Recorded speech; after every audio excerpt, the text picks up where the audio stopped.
بسم اللہ الرحمن الرحیم۔ ریاستوں کا کوئی مذہب نہیں ہوتا، عام آدمی جو سمجھ کر زندگی بھر بیوقوف بنتا رہے۔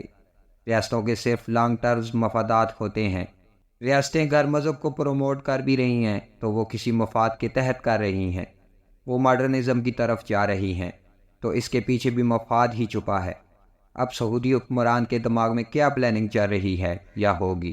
پورے عرب کی کایا پلٹ کے پیچھے تیل کی دریافت تھی۔ اس سے انہوں نے بے حساب پیسہ بنایا اور آج بھی بنا رہے ہیں، لیکن تیل کا مستقبل تا حیات نہیں۔ اول تو ذخائر محدود ہیں، ایک نہ ایک دن ختم ہو جانے ہیں۔ اس سے بھی اہم بات ہے کہ رینیویبل انرجی نے گیم ہی چینج کر دیا ہے۔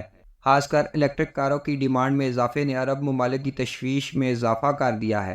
وہ سمجھ گئے ہیں کہ لمبے عرصے تک اکنامی کا سروائیو کرنا یا کم سے کم تھرائیو کرنا مشکل ہے، لہٰذا وہ اب الٹرنیٹ ڈھونڈ رہے ہیں۔ سعودیہ کی بات کریں تو وہ واحد عرب ملک ہے جس کی تیل کے علاوہ ایک اور اہم ذریعہ آمدنی رہا ہے، اور وہ ہے حج و عمرہ۔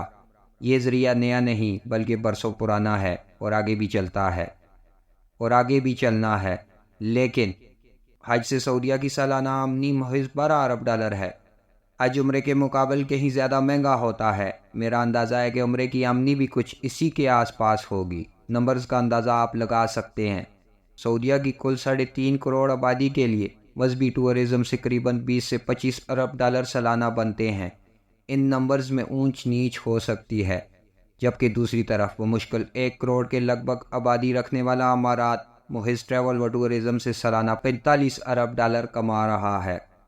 ان سارے نمبرز کا انالائسز کریں، جو آپ کو سمجھ آ رہا ہے اسے سعودی حکمران کئی برسوں پہلے ہی سمجھ چکے ہوں گے، یعنی آمدنی کے ذرائع کو مزید پھیلانا ہے، صرف تیل اور مذہبی ٹورزم پر انحصار نہیں کرنا۔ آمدنی کے ذرائع کے پھیلاؤ کے لیے ہی کچھ جوہری نوعیت کے قدم اٹھائے جا رہے ہیں، جیسے نیوم سٹی کا قیام عمل میں لایا جا رہا ہے تاکہ دنیا بھر کے زرخیز ترین دماغوں اور بڑے بڑے انویسٹروں کو انٹریکٹ کیا جا سکے۔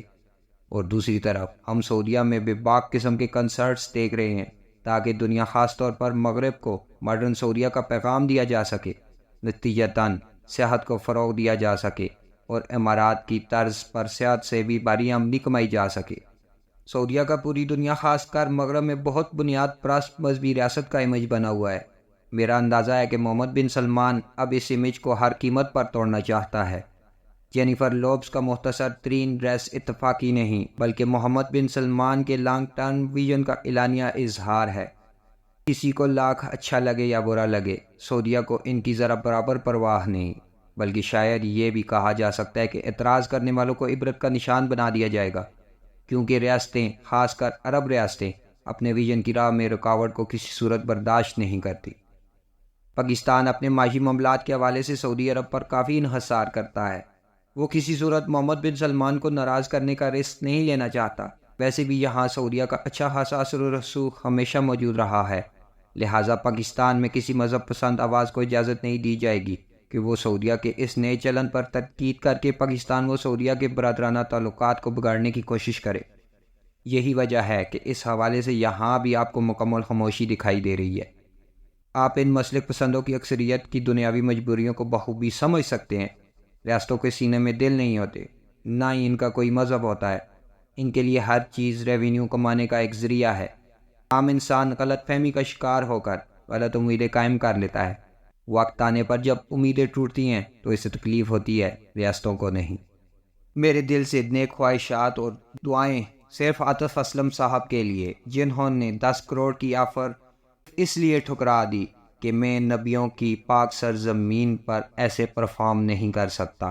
سلام ہے عاطف اسلم کی اس جرأت کو، سلام ہے عاطف اسلم کی اس بہادری کو۔